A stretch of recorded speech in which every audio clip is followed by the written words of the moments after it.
La vie de Jésus, c'est un récit qui a traversé les siècles.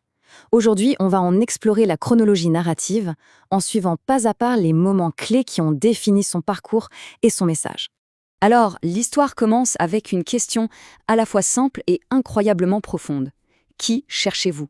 Dès le départ, ça donne le ton. On comprend qu'il ne s'agit pas seulement de suivre un personnage, mais bien de s'interroger sur une quête d'identité. Et d'ailleurs, le tout premier personnage qu'on rencontre, ce n'est même pas Jésus, c'est Jean le Baptiste. Et il se définit d'une manière fascinante, non pas par qui il est, mais par celui qui doit venir après lui. Cette introduction par Jean le Baptiste, elle pose les bases de la toute première partie du récit.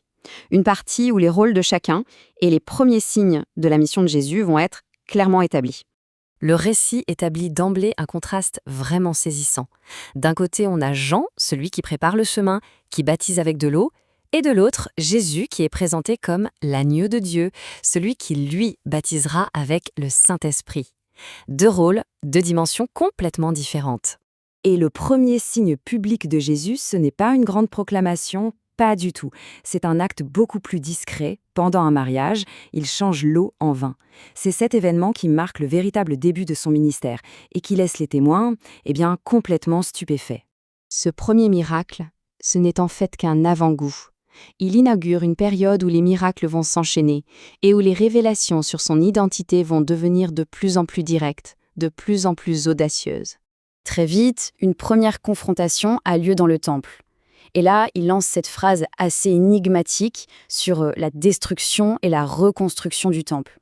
On touche ici à un thème qui va devenir absolument central dans le récit, celui de la mort et de la résurrection. On voit se dessiner une structure narrative assez récurrente. Un miracle spectaculaire, comme la multiplication des pains, sert de prélude, de mise en bouche à un enseignement bien plus profond. On part d'un besoin physique très concret pour arriver à une vérité spirituelle. Et c'est exactement ce qui se passe. Juste après le miracle, il fait cette déclaration audacieuse qui change tout. Il ne parle plus de pain physique, mais d'une subsistance spirituelle. Là, l'enseignement prend une toute autre dimension. Il ne parle plus seulement de subsistance, mais carrément de vie éternelle. C'est une affirmation radicale, et c'est à partir de là que ça commence à semer le trouble et la division parmi ceux qui l'écoutent. Un autre miracle clé, c'est la guérison d'un homme né aveugle. Et là encore, ça provoque une confrontation directe avec les autorités religieuses. Elles sont déstabilisées, elles remettent en question la source de ce pouvoir de guérison. Toutes ces affirmations atteignent leur apogée avec la résurrection d'un homme, Lazare. Et cet événement incroyable est accompagné de l'une des déclarations « Je suis » les plus significatives de tout le récit. Cet acte, ramener un mort à la vie, est présenté comme le déclencheur final, la goutte d'eau qui fait déborder le vase. À partir de là, les événements vont s'enchaîner très vite et mener au point culminant de l'histoire, à Jérusalem. Le rythme du récit s'accélère alors de façon spectaculaire, ça devient presque haletant. Les derniers moments sont compressés en une succession ultra rapide d'événements cruciaux. Et pourtant, au cours de ce dernier repas, au milieu de cette tension qu'on imagine palpable, Jésus transmet ce qui va devenir le commandement central de son message, un appel radical à l'amour mutuel. Le procès, lui, est dépeint comme un dialogue tendu, presque surréaliste, sur la nature de la royauté et de la vérité. On sent un Pilate complètement perplexe, qui peine vraiment à trouver un motif de condamnation. Et puis, voilà, ce sont les derniers mots prononcés sur la croix, rapportés dans ce récit. Des mots qui marquent la conclusion de l'œuvre de sa vie. Mais l'histoire ne s'arrête pas là.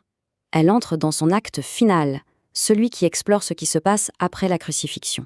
Le premier rapport, c'est un rapport de confusion, de perte totale, un tombeau vide. C'est ce que découvrent, désemparées, les femmes qui le suivaient. Jésus apparaît ensuite à ses disciples. Et là, il s'adresse directement au doute de l'un d'eux, Thomas, en lui montrant les blessures de la crucifixion.